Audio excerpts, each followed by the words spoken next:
right. Welcome, everyone. Welcome to the Becoming a Financially Confident Woman podcast. Before I get into today's topic, I just want to thank you all. I want to thank you who downloaded, who listened to this podcast, who subscribe and share with your friends. We have reached 1,000 downloads. So I am extremely excited. And I just want to say thank you. I want to say thank you. I'm so grateful for you feeling like this is valuable to you enough to download it. I want to thank you for sharing it with your friends and those people you care about. Just thank you. Thank you so much. I started this podcast because I really want to educate women. I know when I was, moving through life, I didn't have any help in this area. And I made so many financial mistakes and just didn't have any mentorship or any support. There really weren't any books written about this a lot. And so I wanted to educate women as I educated myself. And so I don't claim to be an expert, but this is a field that I now work in. This is my career now, whereby I help women create and grow generational wealth. And it's important to me that we are educated, that we are empowered, that we are encouraged without any judgment. And so that we can live the life we deserve. We women, we work hard, we are educated, we are smart, we are savvy. We're beautiful, and we should live the life we deserve and learn how to deal with the finances so that we can do that. And today we're going to talk about a topic that I see a lot. I work primarily with women executives, women business owners, and their families. And so when I work with families, typically what happens is the woman will be attracted to me first. Perhaps they found me on social media, on my website, or they may have heard me speak at an event. And so they schedule time with me. And when I find out that they have a significant other, it is important for the three of us to get together. So I really do not like working with a woman who has a significant other and the significant other is not involved. And so there is now literally a form that she will have to sign off on that says, listen, I can make financial decisions without my significant other before I work with her, because I just believe in a team approach to this process. I believe that if you have someone that you are with, and you are sharing everything and doing life together, well, this is part of life. And so I really encourage the people that I work with that if they have someone, life partner, significant other, spouse, that they be involved in this. And so that is a segue into today's topic. Today, we're going to talk about talking to your significant other about money. And, it's the love month. It is February and it is Black History Month.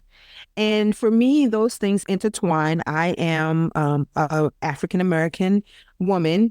And so I'm Black and I'm not in a relationship. So I do not have a significant other per se, but I did. Those of you may have heard my story. I was married and now I am divorced. And so one of the issues that we had very prevalent in our marriage was finances. A lot of it was the lack of finances. And so when people come to meet with me, one of the things I always identify or tell them rather is it's two problems. It's one of two problems, or both. So it could be you have an income shortage, meaning you need to make more money, or you have a spending problem. So, or it could be both. Sometimes you don't make enough money and you spend more than you should. And so you figure, well, how can you do that? Believe me, it can be done. I've done it and I've seen people do it.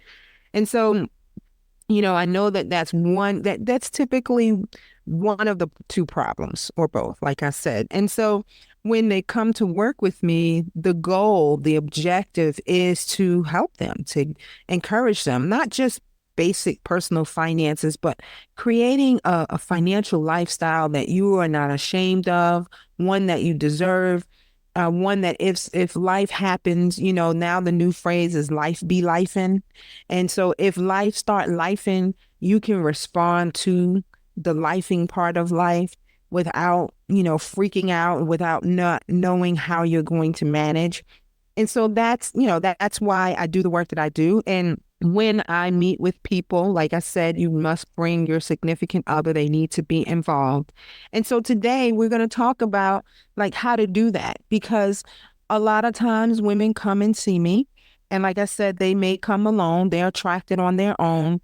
And when we dig a little deeper, we find that they may have a life partner or spouse, but they handle their finances completely separate. And so that's the way they choose to do it. Maybe one spouse may be a little more of a spendthrift, and the other spouse is a little more frugal or money conscious and focused on, the money than the other spouse. And so they don't necessarily have the same habits, and that has caused problems in the relationship, or is just causing to say, you know what, you're going to handle your money, I'm going to handle my money, and that's kind of the way it is.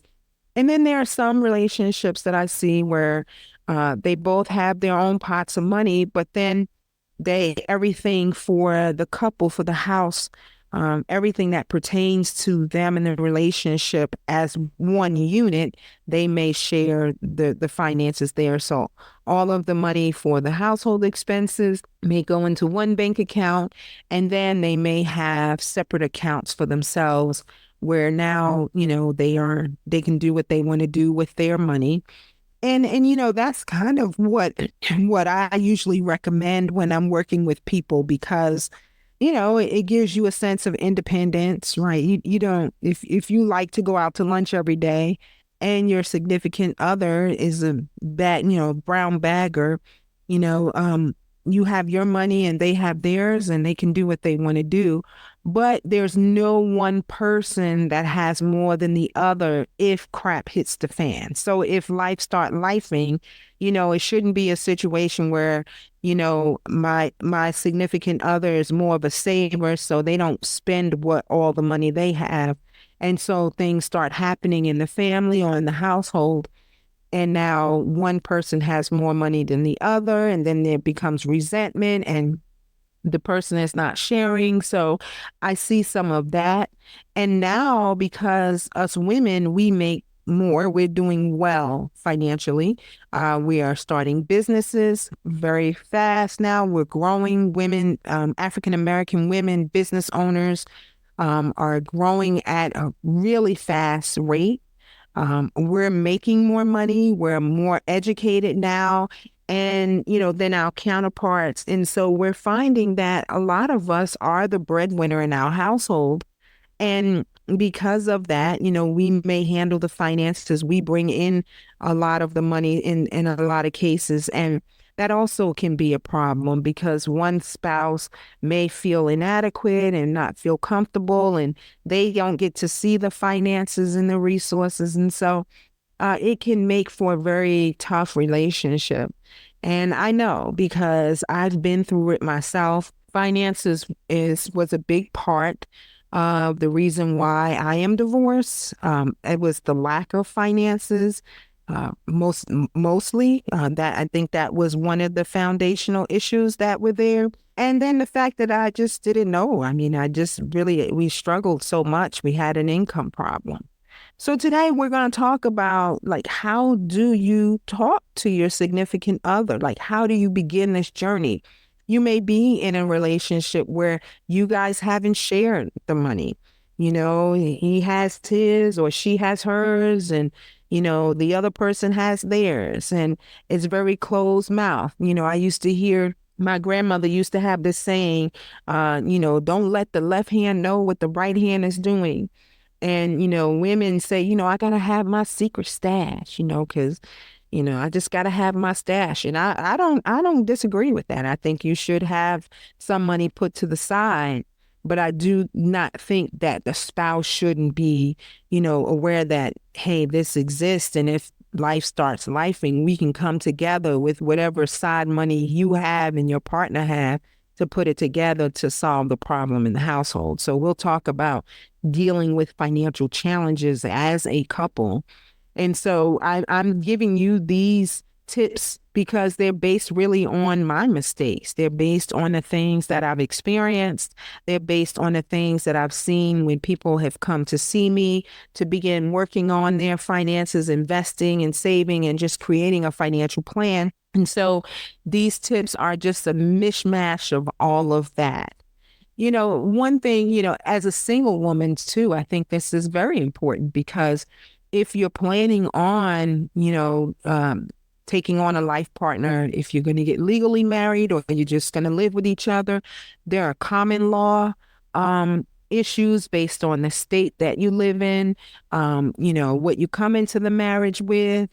And in most cases, it's yours, but if not, so there are a lot of legal stuff and ramifications that you need to be aware of to protect yourself, especially if you are going into a relationship and you are the primary earner in the relationship. So that is very important. And, I do this workshop called The 5 Biggest Mistakes Women Make with Their Money. And one of the things that I find or I see in my experience is, we single women or women in general, we fall in love quickly.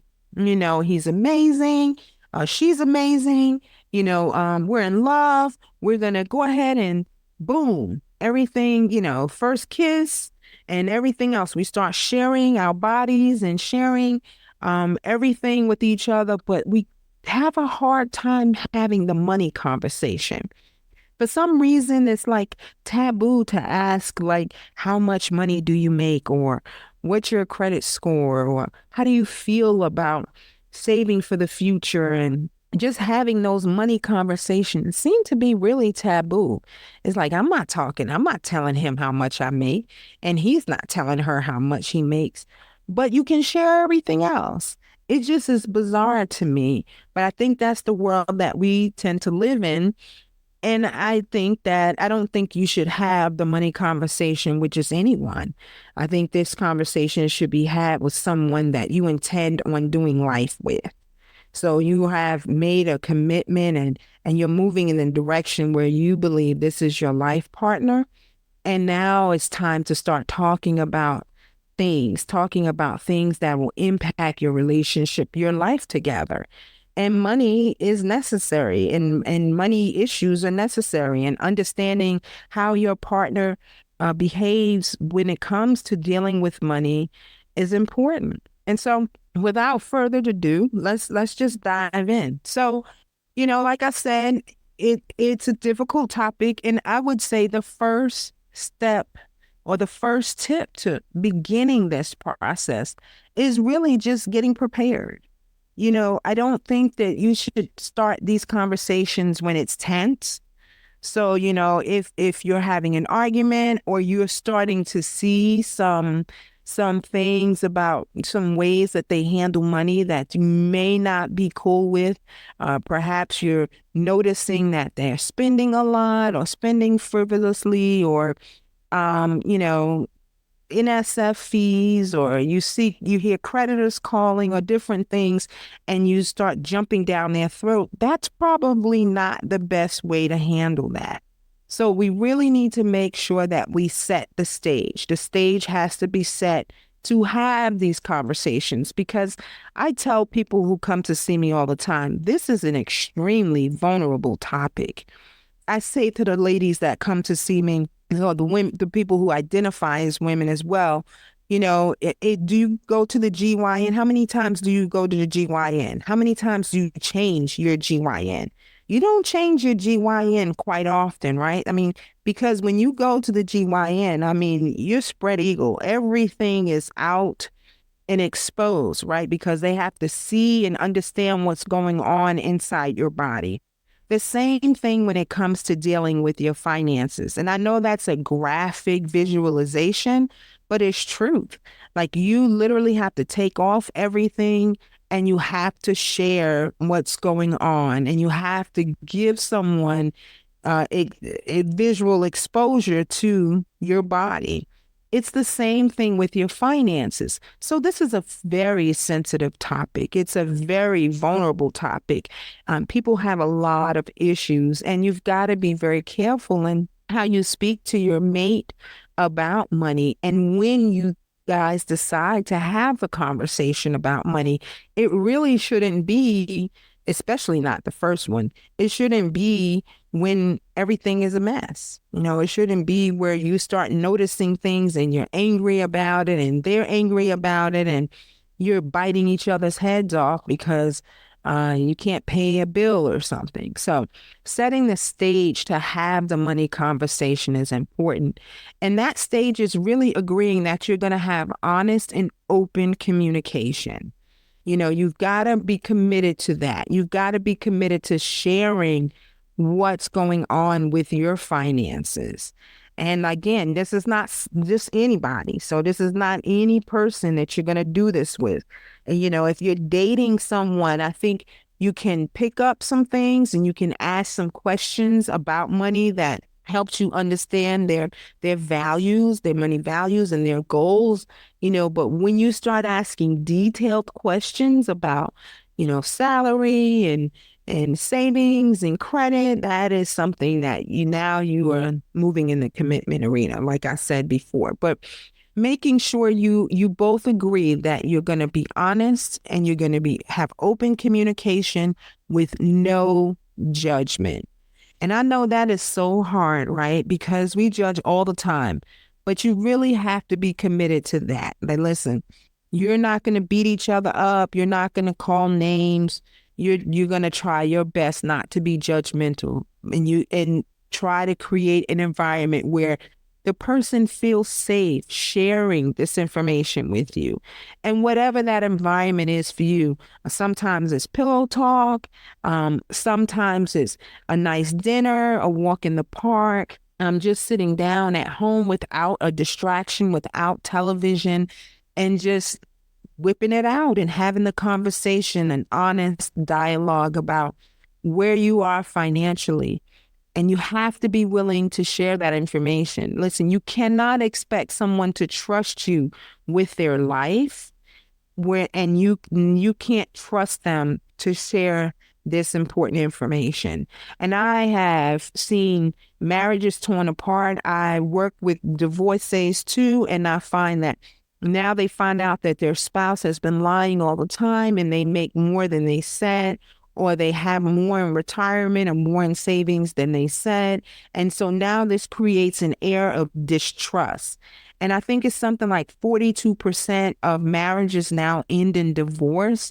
And the number 2 reason is finances. So we really need to make sure that we set the stage, that we are with someone that we feel comfortable communicating with in an honest way, that you make sure that you guys are in a comfortable location, enjoying each other where there's no stress, there's no pressure to begin to have these conversations. Talk about your personal stories and things that have occurred, happened in your life financially. Just that you can be vulnerable with. Maybe things you experienced growing up, dumb things that you've done, smart things that you've done, cool stuff. Just share stories about money and how it has impacted your life and what you see for each other in terms of handling money. So that's the first thing, is really just creating the environment where both of you can be vulnerable, can openly communicate, can share without judgment. So that would be the first thing. The second thing is understanding each other's money mindset. I have a podcast episode here where I talk about that. Your money mindset really is shaped by your experiences and your environment, maybe how you were raised, how you were taught about money or not taught about money. But understanding your money mindset is important. You need to understand maybe the different money personalities that may be out there and how they impact you. Like, you may be more of a frugal person. You may be someone who is a spender, someone that's spontaneous. And so they have different money personalities, and they even have a money psychology quiz. And I'll put the link in the show notes. And you guys can go on and take that money psychology quiz to kind of learn more about your money type, your money personality. And then you and your partner can kind of share what that is and understand one another. Like that will help you understand each other. Like, oh, I see. This person is more of an idealist, and this person is more of a stockpiler, and this person is a celebrity. So understanding each other's money personality is also going to help you. So I would encourage you to do that. And then the next thing is really just listen. Like I said before, just I want you to really talk to each other. Encourage active listening, not listening based on what you want to say or listening to respond, but really actively listening, intentionally trying to understand your partner. Because guess what? If this is a life partner, you're going to be doing this for the rest of your life.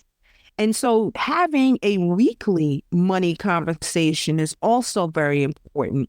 My money conversation with myself, I'm a single woman, and mine is on Sundays. And so on Sundays and sometimes Mondays, it just depends.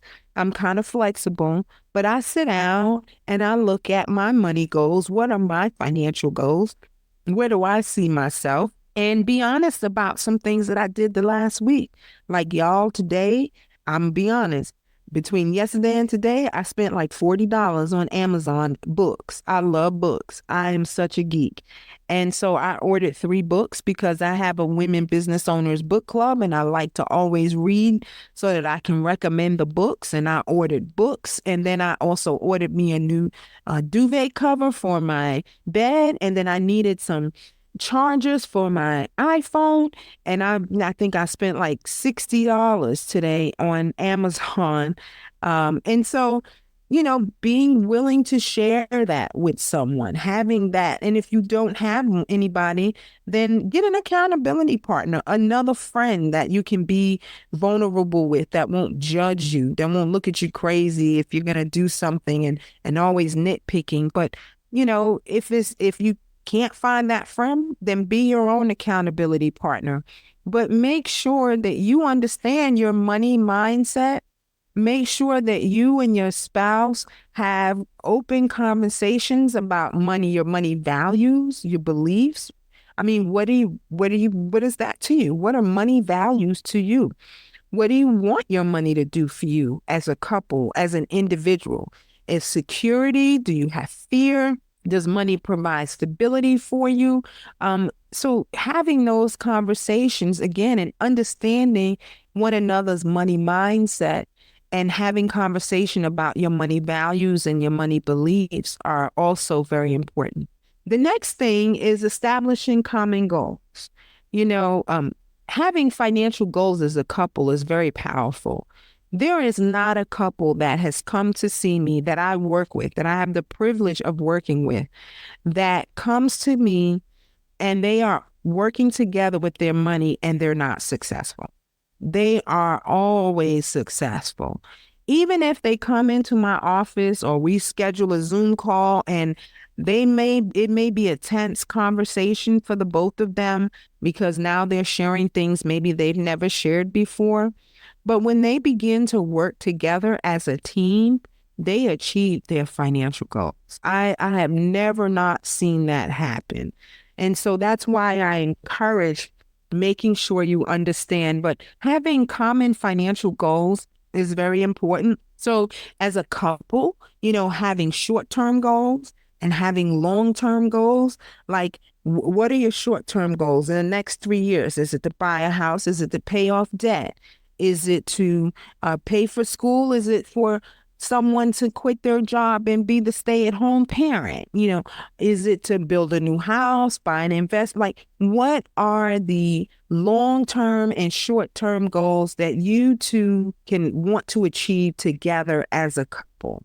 Okay. And that is also important because when you have those goals in front of you and you have your weekly money meetings together, then you always have those at the forefront and you're doing everything together in a way to achieve those goals. So making sure that you establish common goals as a couple is very important.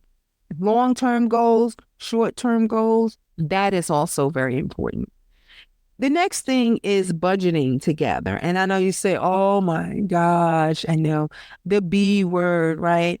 Everybody hates the B word. And, I tend to find that one spouse may be more analytical and technical when it comes to the budget than the other. And then there are times where both of them are like, oh, we don't like that. We don't do budgets. Right. But even if you are the one who does the budget, who is the spreadsheet king or queen or person, right? Or you have the app and every penny you can see moving out of your account, even if that is you and your significant other is not that way, please make sure they know what's going on. And the other person that's not that way, pay attention. You need to know what's going on. You need to understand where the money is going, how the bills are being paid. I can't tell you the number of women who are married and do not know how much their spouse makes, how much the house payment is, how the bills are being paid, what they pay for electricity. I had someone tell me, well, my husband just gives me the credit card and then I just charge what I need and he pays the bill. So something happens to him. Now you have no way to get in to pay the bills. You have no way to get into the computer because you weren't involved in the process. You need to be involved in the process. And not just when you are the primary breadwinner, but when your significant other is too. If you two can't share what's going on in the finances and where the money is going, then there's a bigger problem in the relationship that needs to be dealt with because this is extremely important. And we will have sex with someone, we will kiss them, we will share germs, we will do all these amazing things with somebody, but we will not have this conversation. And so building a budget together is something you do together. And everybody should have a say in the budget.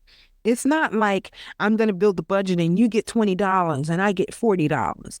Everyone should be involved in where the money is going that comes into the house. Every adult, spouse, significant other in the relationship needs to be involved. And so budgeting is not easy, but it's definitely not hard. They have apps. They have online tools.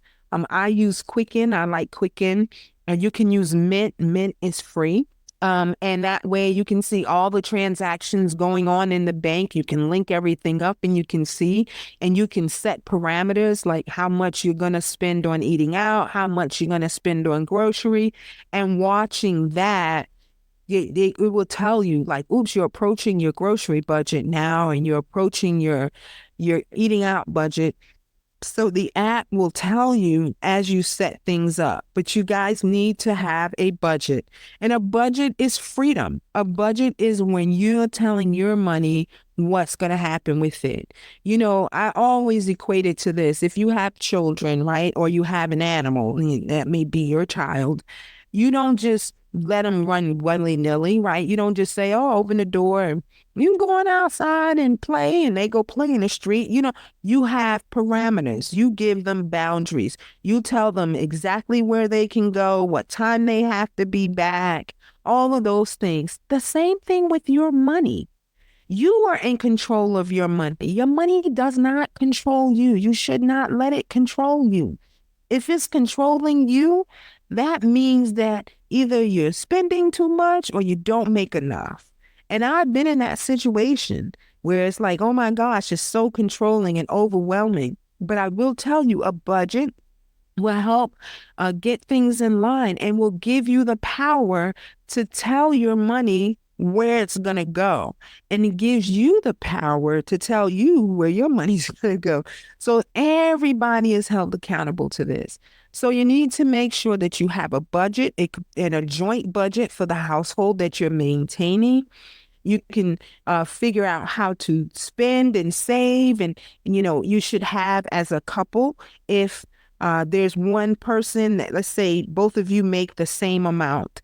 Let's say you both of you make six figures, maybe your significant other makes 250 and you make 150, then you guys should have at least 3 months of expenses or 3 months of income or expenses saved for emergencies, to respond to an emergency if something were to happen, right? If you're single and you don't have a significant other, you need a minimum of 6 months of expenses, a minimum set aside. So those are things working together. If you guys don't have that yet, then establishing a goal as you do your budget to put money aside so that you can continue to build your emergency fund, build a savings plan, a vacation account. Like, I actually have different accounts at the bank that are labeled kids account, vacation account, car account. And so I put money in those accounts, budgeted, move it over there for those items. So a kid needs money, then I can go in that account. The car needs a repair, I go in that account. So having a plan, which is a budget, that's all I'm saying. A budget is just a plan. Make a plan together, not just alone. And let both people need to be involved in making a plan. One person just don't make the plan and tell the other person. Be involved, because you never know what the other person may want to do. And we're in a relationship, right? So you have to respect each other. And then talk about, the last thing is just kind of working together to invest in your future. Making sure that you guys do long-term planning together. What if something happens to one of you? What if you have a disability? What's the plan? What if someone's laid off on their job? What's the plan? Do you both agree, if you have children, that you want to finance their education? Well, how are you planning on doing that together? What are your retirement? What does that look like? Do you guys, I met with a couple and they both said it. We want to sell our house and get an RV and travel when we retire. Is that a goal for you guys? What do you see for yourself? Having a retirement goal as a couple, a plan mapped out for yourself together is important, because that drives the financial decisions. There's a sweet, sweet couple that I met a few years ago. The husband has since passed away, but his wife loved to travel and always wanted to travel to these beautiful places.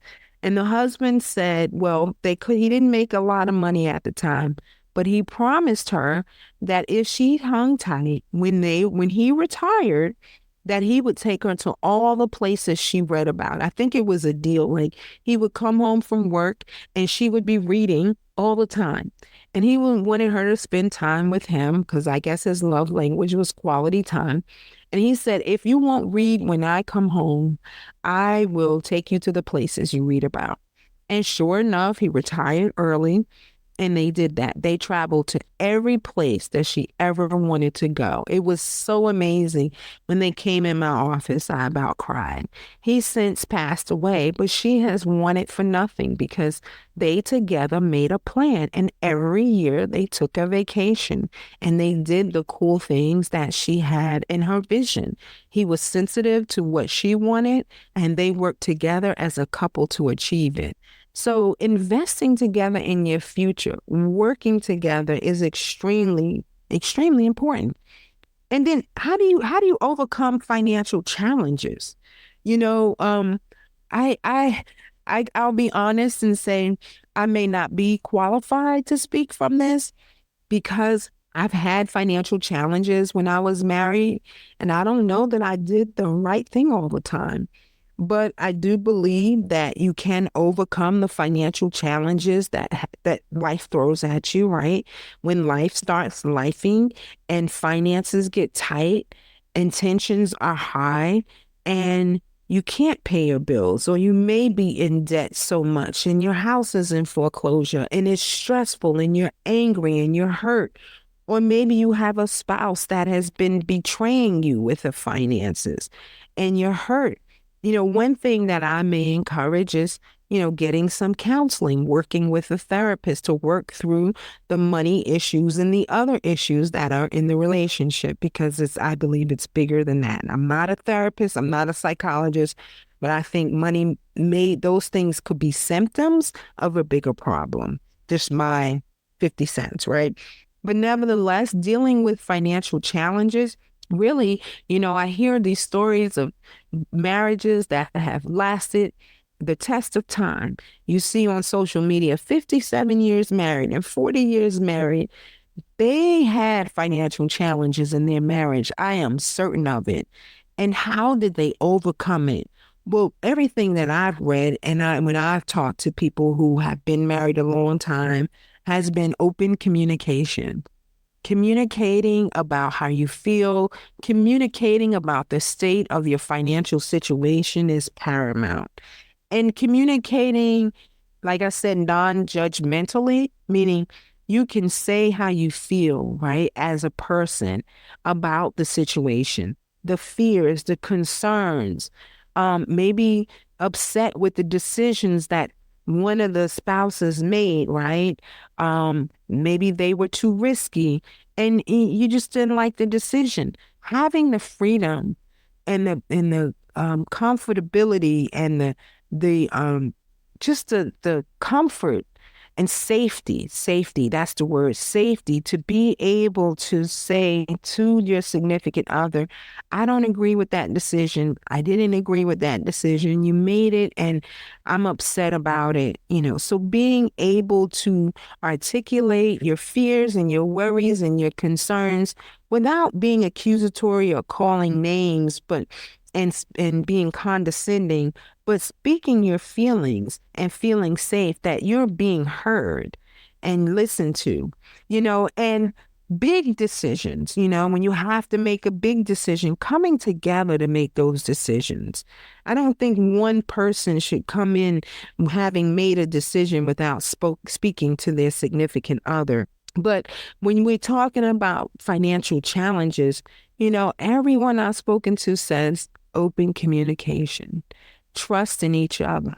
And for those who, have faith as their guide, then together they lean on their faith, their prayers, whatever, however they communicate with God, they do it together and come together in unity to overcome the financial challenges.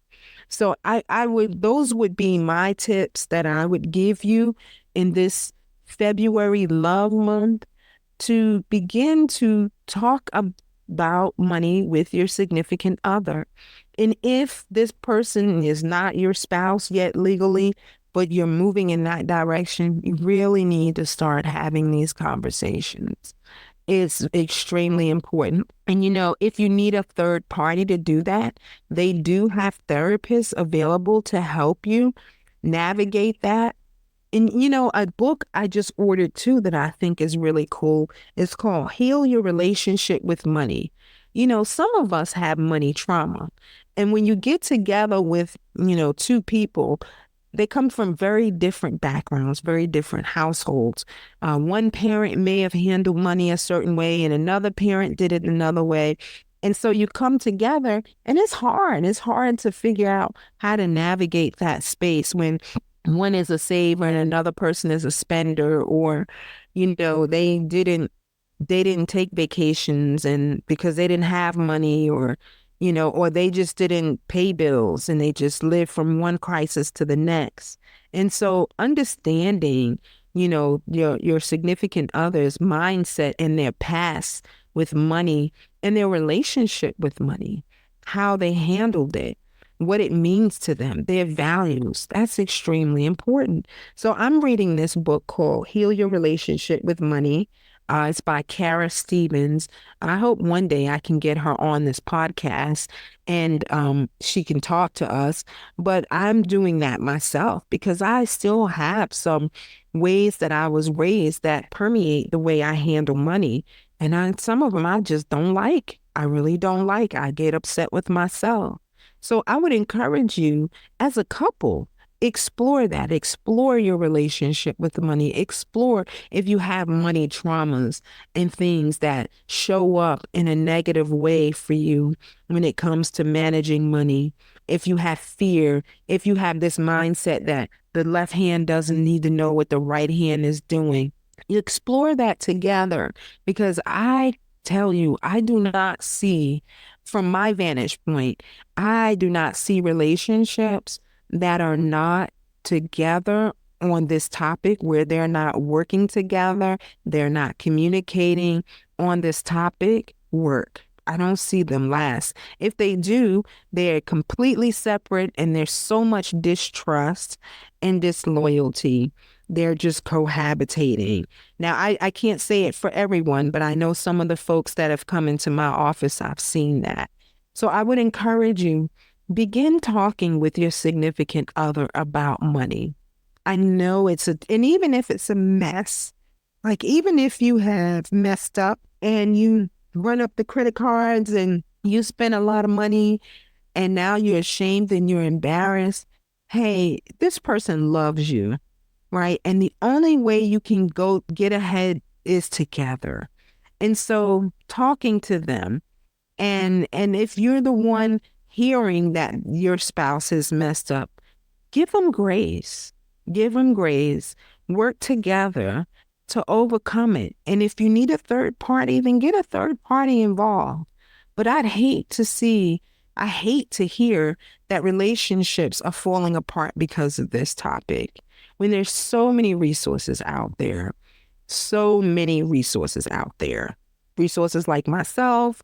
I'm a financial planner. I'm not a therapist. And so I do know therapists, and I have sent my clients to therapists. So I have therapists as clients, and I can send you to one if you come to me and I notice there's tension and mistrust and disloyalty together, then I might say, hey, maybe you need to talk to someone and have a third party or an accountability partner. But whatever the case may be, push through and begin to have this conversation with your spouse. You owe it to them. They owe it to you. I think this will be a start of an open, a happy relationship where it's open communication and dialogue without secrets, without fears, without worries, and without distrust. Okay. Well, I hope that helped you today. Listen, we have some great podcasts coming up in 2024. Again, I want to thank you so very much for downloading this podcast, for listening. I ask you to please subscribe. I would love to get 500 subscribers by April 1st, 2024. And so if you wouldn't mind, just click that little subscribe button and subscribe to this podcast. We're going to have more good conversations. I'll have more great guests and experts to come on and talk with us about all things related to money so that we can advance forward. Well, I wish you a great day, and we'll see you. I'll talk to you soon. Bye.